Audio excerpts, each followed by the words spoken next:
Salma tonic গ্রামে আসছে। এবার তোরা বুঝতে পারছিস সালমা টনিকে কতটা ভালোবাসে? ওটা ভালোবাসা বুঝিনি, গ্রামে আসতে দেবো না, আগে শেষ করে দেবো। এই চ,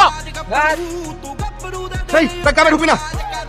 চাচা আমার কথাটা একবার শুনেন। তোর কোনো কথা শুনবো না, লাগা মার। না ছাড়ো আমাকে, ছাড়ো। চাচা ওই যে শাকিল ইয়াদের নেতা অত্যাচার করছে, তুমি তাড়াতাড়ি চলো। এই ওদেরকে ছাড়, গ্রামের ভিতরে চল।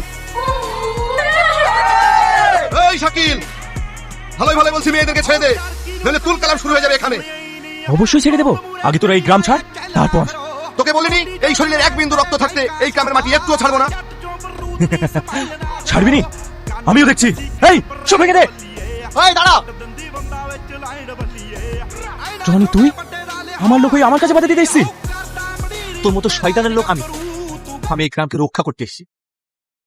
তুই করবি গ্রাম রক্ষা? দলিল তো আমার কাছে, তাহলে রক্ষা করবি কিভাবে? মিথ্যা কথা, তোর কাছে কোনো দলিল নাই। আমার কাছে দলিল নাই? এই দলিল দে তো। কি কি ব্যাপার? সাদা ব্যাপার কেন? দলিল কই? তুই মনে হয় এটা খুঁজছিস? তার মানে তুই আমার সঙ্গে চিটিং করেছিস? আমি তোর সঙ্গে চিটিং করিনি। তুই যেমন এই সাধারণ মানুষের সঙ্গে চিটিং করেছিস, আমিও তোর সঙ্গে ঠিক সেই উল্টোটাই করেছি। আমি এটা কোনোদিনই মেনে নেব না। এই ওর কাছ থেকে দলিল কেড়ে নে। আমি এখন একা নই, এর সঙ্গে এই মানুষগুলো আছে। জনি তুই কাজটা ঠিক করলি না, তোকে আমি দেখে নেব।